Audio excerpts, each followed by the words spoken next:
فکر اس کی پختہ نہیں ہوتی ہے، شعور پختہ نہیں ہوتا ہے۔ آپ دیکھ لیجئے کہ مرغی کے انڈے سے چوزا جب باہر نکلتا ہے تو اس چوزے کو دانہ چگنے کے لیے کسی ٹریننگ کی ضرورت نہیں ہوتی ہے، انڈے کے خول سے باہر آتا ہے اور وہ دانے دکنے کی طرف جو ہے چگنے کی طرف دوڑ لگانا شروع کر دیتا ہے۔ لیکن انسان کا بچہ جب تک اس بچے کو اس کی ماں اپنے سینے سے نہ لگائے اور اس کا غذا کا نظم نہ کر دے، بچہ خود سے اپنی بھوک کو مٹانے کے بھی قابل نہیں ہوتا ہے۔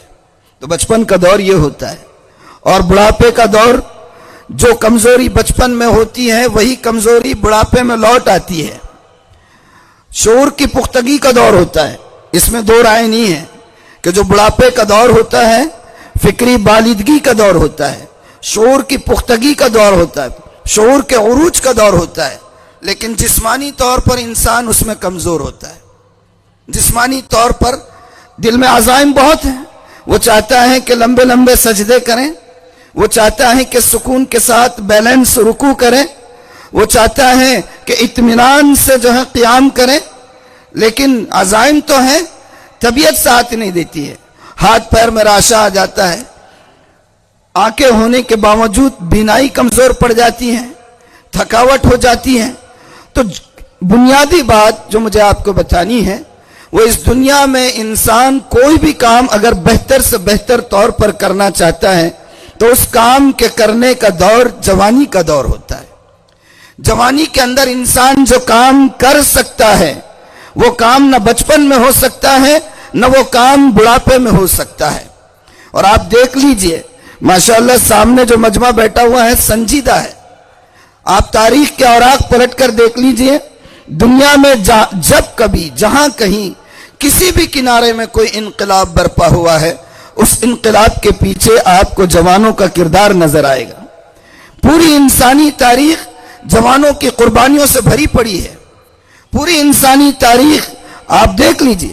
اچھا تاریخ کے اوراق چھوڑ دیجئے، میں تو یہ کہتا ہوں کہ اگر ہم قرآن کے اوراق کو پلٹنا شروع کر دیں تو ہم دیکھیں کہ قرآن میں اللہ تعالیٰ نے جتنے انبیاء کرام کے واقعات کو بیان فرمایا ہے ان تمام واقعات میں ہم یہ دیکھتے ہیں کہ ان انبیاء کرام نے جن کے واقعات بیان کیے ہیں اپنے اپنے مشن کو جو سب سے بہترین طور پر انجام دیا ہے، اس مشن کی سربراہی میں یا اس مشن کو پورا کرنے میں ان کا جو دور لگا ہے وہ جوانی کا دور ہے۔ حضرت ابراہیم علیہ السلام ابھی بالکل نوجوان ہیں، نوخیز ہیں، میں نوجوان سے بھی نیچے اتر کر نوخیز کا لفظ استعمال کر رہا ہوں۔ حضرت ابراہیم نوخیز ہیں جب وہ اپنے باپ کے بت خانے میں جا کر سارے بتوں کو پاش پاش کرتے ہیں، ریزہ ریزہ کر دیتے ہیں، ایک بت کو چھوڑ دیتے ہیں کہ تاکہ اس سے وہ لوگ پوچھیں۔ سارے لوگ جب عید کے بعد ان کے تہوار کے بعد واپس آتے ہیں بت خانے میں جاتے ہیں اور دیکھتے ہیں کہ سارے بت پاش پاش ہے، اس وقت یہ سوال اٹھتا ہے کہ یہ کس نے کیا؟ تو پتہ ہے آپ کو اس وقت جواب کیا ملتا ہے؟ ان میں سے کوئی کہتا ہے کہ ہاں ایک نوجوان ہے جس کو ہم نے اپنے بتوں کے بارے میں بات کرتے ہوئے سنا تھا، اور وہ نوجوان تھے ابراہیم۔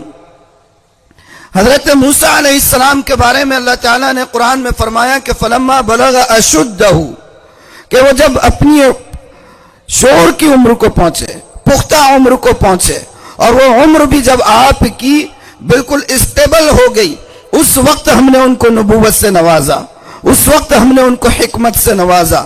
آپ دیکھ لیجئے جتنے بھی ہیں اللہ کے رسول صلی اللہ علیہ وآلہ وسلم کو نبوت سے سرفراز کیا گیا، آپ 40 سال کی عمر میں تھے، اور 40 سال کا وہ دور ہوتا ہے عمر کا جس دور میں جا کر شعور کی پختگی مکمل طور پر کامل ہوتی ہے اور جوانی اسٹیبل ہو جاتی ہے، اور آدمی وہاں پر کوئی صحیح فیصلہ لینے کے قابل ہو جاتا ہے۔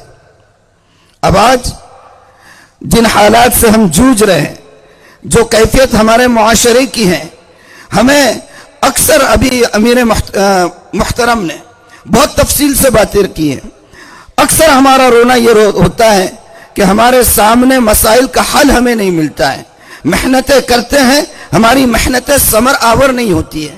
کیا وجہ ہے؟ اس کا جائزہ لینے کی ضرورت ہے. میں آپ کو بتا دوں کہ آج بھی ہمیں اگر کامیابی چاہیے ہمیں اپنا جائزہ لینے کی ضرورت ہوگی. اور جائزہ کہاں سے لیں گے؟ اس کے لیے قرآن کی طرف ہمیں جو ہے پلٹنا ہوگا, ورق گردانی کرنی ہوگی. قرآن ہمیں بتائے گا کہ کہاں جو ہے تو ہماری خامی ہے جس کو دور کرنے کے بعد ہم کامیاب ہو سکتے ہیں. اللہ تعالیٰ نے فرمایا قد افلح من زکاہا. کامیاب کون؟ کامیاب وہ ہیں جنہوں نے اپنے آپ کو پاک کر دیا, اپنے نفس کو پاک کر لیا, جنہوں نے اپنے آپ کو سنوار لیا, جن کی جوانیاں پاکیزہ ہوں, جن کی خلوتیں جو ہیں وہ پاکیزہ ہوں, جن کی جلوت کی محفلیں وہ پاکیزہ ہوں, وہ لوگ کامیاب ہیں. وقد خاب من دساہا. اور جنہوں نے اپنے آپ کو گناہوں میں آلودہ کر دیا وہ نقصان دہ ہے. آج عزائم بہت ہے, جوش و خروش بہت ہیں, محنتیں بھی بہت ہیں, لیکن سچی بات یہ ہے کہ جو پاکیزگی قرآن کو مطلوب ہے, جو دلوں کی صفائی اللہ کو منظور ہے, کہیں نہ کہیں ہم اس میں کم پڑتے چلے جا رہے ہیں. آج ضرورت یہ ہے کہ ہم اپنے دلوں کی صفائی کا اہتمام کریں. حضرت ابراہیم علیہ السلام نے جو بتوں کو پاش کیا تھا نوجوانی کے دور میں, نوخیز عمر میں, اور اس کی پاداش میں, میں پاداش کا لفظ استعمال کروں حالانکہ کہنا نہیں چاہیے, اور اس کی پاداش میں انہیں آگ کے لاوے میں پھینک دیا گیا تھا, لیکن اس میں اللہ تعالیٰ نے انہیں سلامت رکھا. اللہ تعالیٰ نے انہیں سلامت رکھا. کیوں؟ ان کا جو دل کی پاکیزگی تھی اس کی وجہ سے. اقبال نے اسی کی طرف شاید اشارہ کیا تھا, آج بھی ہو جو براہیم سے ایما پیدا, آگ کر سکتی ہے انداز گلستہ پیدا. تو اپنی تنہائیوں کو, اپنے دلوں کو پاک کرنا ہوگا. اس کے لیے میں چند 2-3 باتیں جو تھوڑا سا میں نے غور کرنے کے بعد, ورق گردانی کرنے کے بعد مجھے لگا ہے کہ نوجوانوں کے نظر کرنا چاہیے کہ ان کو اپنا کر جو ہے ہم اپنے دلوں کے اندر پاکیزگی پیدا کر سکتے ہیں. نمبر 1, خوف خدا پیدا کریں. تنہائی ہو, خلوت ہو, جلوت ہو, ہر وقت اللہ کا استحضار اگر ہمارے دلوں میں آ جائے تو یقین مانیے کہ دل پاک ہو جائیں گے.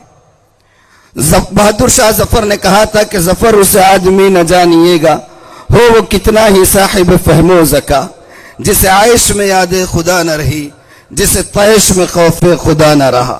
تو پہلی بات میں یہ کہنا چاہوں گا, خوف خدا پیدا کرے. دوسری بات, نمازوں کا اہتمام. ہم بہت کام کرتے ہیں, رفاہی کام ہو رہے ہیں, سوشل ورک ہو رہا ہے, سب کچھ ہو رہا ہے, لیکن اکثر یہ دیکھا جاتا ہے کہ جو فرائض ہیں اس سے پہلو طے ہوتی ہے. نماز کے بارے میں اللہ تعالیٰ نے کہا کہ ان الصلاۃ تنہی عن الفحشاء والمنکر. نماز بے حیائی سے روکتی ہے, برائی سے روکتی ہے, خرابیوں سے دور کرتی ہے انسان کو. نماز کا اہتمام کرے. تیسری چیز, اچھی صحبت, اچھی سنگت.